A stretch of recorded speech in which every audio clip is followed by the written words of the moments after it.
ఈ పత్రికా మీడియా సమావేశానికి వచ్చినటువంటి అందరికీ కూడా నమస్కారాలు. ముఖ్యంగా రేపు విజయోత్సవ సభ అని సంవత్సరం కాలంలో మేము చాలా సాధించాము. 10 ఏళ్లలో మేము సాధించలే 10 ఏళ్లలో మీరు సాధించలేనిది సంవత్సరంలో మేము ఏదో పొడిచిపెట్టామని రేపు సమావేశానికి వచ్చి విజయోత్సవాలు చేసుకోబోతున్న రేవంత్ రెడ్డి సర్కారు ఒకసారి ఆలోచించాలి. 10 సంవత్సరాల్లో మేము అద్భుతమైన అభివృద్ధి చేస్తే మీరు ఈ 10 నెలల్లో విధ్వంసం సృష్టించారు. ఈ ఉమ్మడి వరంగల్ జిల్లాలో ఏ ఒక్క పని అయినా ఏ ఒక్క రూపాయి అయినా ఇప్పటి వరకు మీరు శాంక్షన్ ఇచ్చారా? అందరం కూడా సరే ఒక్కొక్క సబ్జెక్ట్ మాట్లాడుతున్నాం కాబట్టి నాకు ఇచ్చిన 2 సబ్జెక్టులు మెడికల్ హెల్త్ కేసీఆర్ గారి నాయకత్వంలో ఈ యొక్క వరంగల్ ఉమ్మడి జిల్లా హన్మకొండ వరంగల్ హెల్త్ సెంటర్గా ఉండాలని ఇక్కడ 1500 కోట్లతోటి ఎంజేఎం హాస్పిటల్ పక్కన అప్పుడున్నటువంటి సెంట్రల్ జైలును తరలించి అక్కడున్న స్థలంలో 1500 కోట్లతోటి తెలంగాణలోని అతిపెద్ద ఆసుపత్రిగా సూపర్ స్పెషాలిటీ ఆసుపత్రిగా తీర్చిదిద్దాలని కేసీఆర్ గారు 1500 కోట్లు పెట్టి నిధులు పెట్టి శాంక్షన్ చేసి దాదాపు 80% కన్స్ట్రక్షన్ కంప్లీట్ చేస్తే మీరు మిగిలిన 20% కంప్లీట్ చేయడానికి ఒక్క రూపాయి కేటాయించకుండా దాటిపైన చేస్తూ కట్టుతున్నటువంటి సంస్థ ఎల్ఎన్టీ సంస్థ లాంటి వాటిని కూడా మీరు ఒక్క రూపాయి చెల్లించకుండా వాళ్ళను వేధిస్తూ ప్రజలకు అందుబాటులోకి తీసుకోవాల్సిన హాస్పిటల్ ప్రతి ఒక్క స్పెషాలిటీ ఏదైతే పెద్ద హాస్పిటళ్లలో లేని ఫెసిలిటీస్ అన్నిటి కూడా మన యొక్క ఈ సూపర్ స్పెషాలిటీ ఎంజేఎం హాస్పిటల్ దగ్గర కేసీఆర్ గారి నాయకత్వంలో తీసుకొస్తే దాన్ని పూర్తి చేయలేదు. దానికి ఒక్క రూపాయి కూడా కేటాయించలేదు, ఒక్క రూపాయి కూడా దాన్ని పరిగెత్తలేదు. మార్చి వరకు మీరు టైం ఇచ్చాము. మార్చి తర్వాత తప్పకుండా ఆ హాస్పిటల్ పూర్తి చేయకపోతే మీ వెంటబడతాం, వేటాడుతాం, ధర్నాలు చేస్తామని ఈ సందర్భంగా హెచ్చరిస్తున్నాం. అదేవిధంగా ఈ ఉమ్మడి జిల్లాలో 6 జిల్లాలు చేస్తే 6 మెడికల్ కాలేజ్ కేసీఆర్ గారు ఇచ్చారు.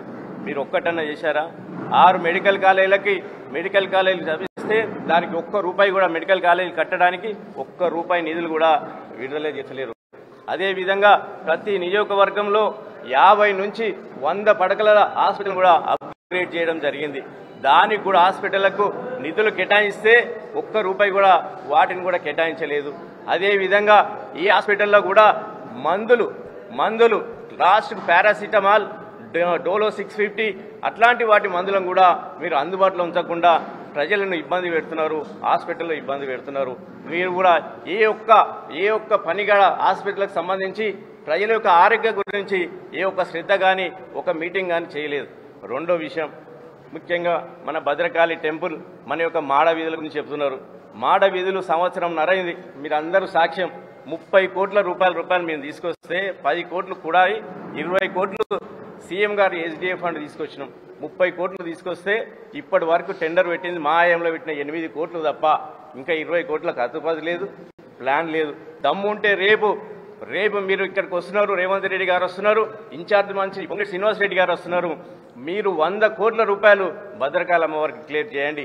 4 గోపురాలుగా పెట్టినాం.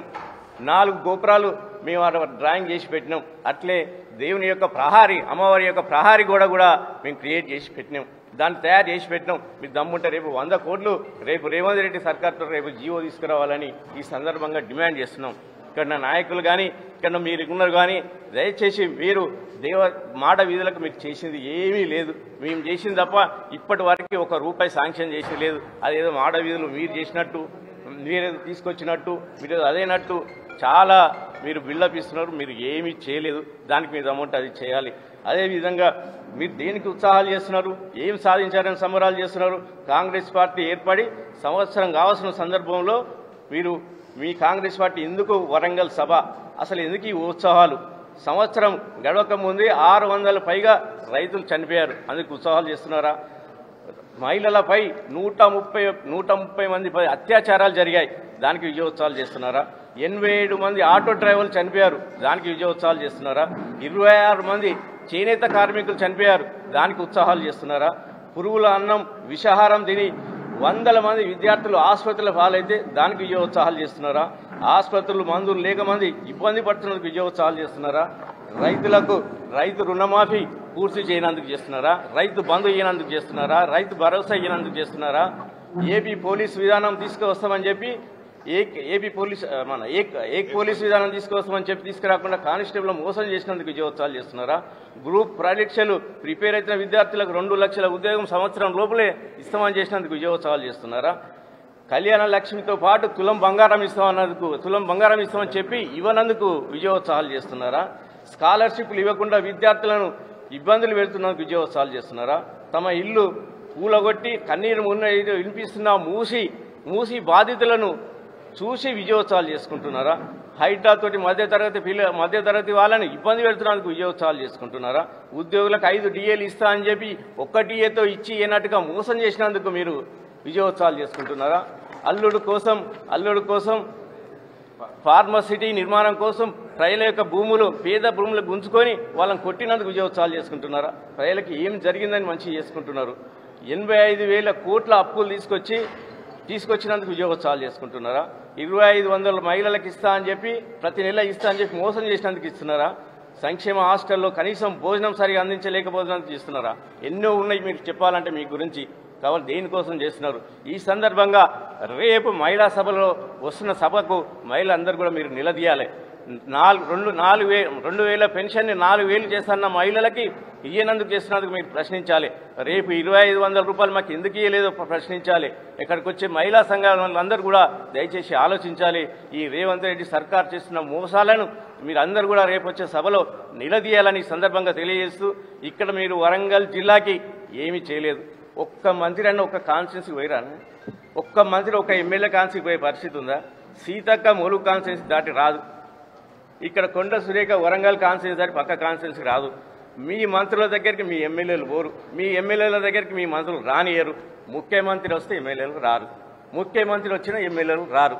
ఇట్లాంటి ప్రభుత్వం. ఒక ముఖ్యమంత్రి వస్తే ఇక్కడ ఉన్న ఎమ్మెల్యేలు పోరు, ఇక్కడున్న అక్కడి నుంచి నర్సంపేట ఎమ్మెల్యే పోరు, ఇక్కడ ఎమ్మెల్యే పోరు, ముఖ్యమంత్రి వస్తే పోరు. మంత్రులను రారు. మంత్రులు ఉన్నారా లేరా? అసలు మంత్రులు అనేటువంటి ఒక కాన్స్టిట్యున్సీకి మాత్రమే పరిమితమా? Only ములుగుకి only వరంగల్కే పరిమితమా? అసలు ఎమ్మెల్యేలు ఎందుకు మంత్రులను రానియరు? ఎమ్మెల్యేలు ప్రజల దగ్గరికి పోరు. ఇదేం ప్రభుత్వం? మా ప్రభుత్వంలో ఉన్నప్పుడు ప్రతి ఎమ్మెల్యే, ప్రతి మంత్రి, ప్రతి కాన్స్టిట్యున్సీలో ప్రజలకు అందుబాటులో ఉంటూ అన్ని సౌకర్యాలు చేశారు. ఈ 10 నెలల్లో ఎవరైనా హానీమూన్ పీరియడ్ ఉంటుంది, మంచిగా గెలిచిన ఉత్సాహంలో ప్రజలు ఎక్కువ కలిసే అవకాశం ఉంటుంది. కానీ ఎవరిని ఎవరు కలవరు, ఎవరిని ఎవరు పట్టించుకోరు. అసలు మాకెందుకు మీరు ఎమ్మెల్యేలా? ఓన్లీ మీరు వచ్చి ఇది మీ సొంత పనులు చేసుకోవడానికి ఎమ్మెల్యేలు అయ్యారా? ఇది ఒక్కసారి ప్రజలందరూ ఆలోచించాలి. ఖచ్చితంగా రేపు వచ్చే ప్రజలందరూ కూడా, మహిళలందరూ కూడా రేపు మహిళా సభ కాబట్టి దయచేసి మీకు జరుగుతున్న అన్యాయాన్ని వీలైతే మీరు అక్కడ నిలదీయాలని ఈ సందర్భంగా కోరుకుంటున్నాను.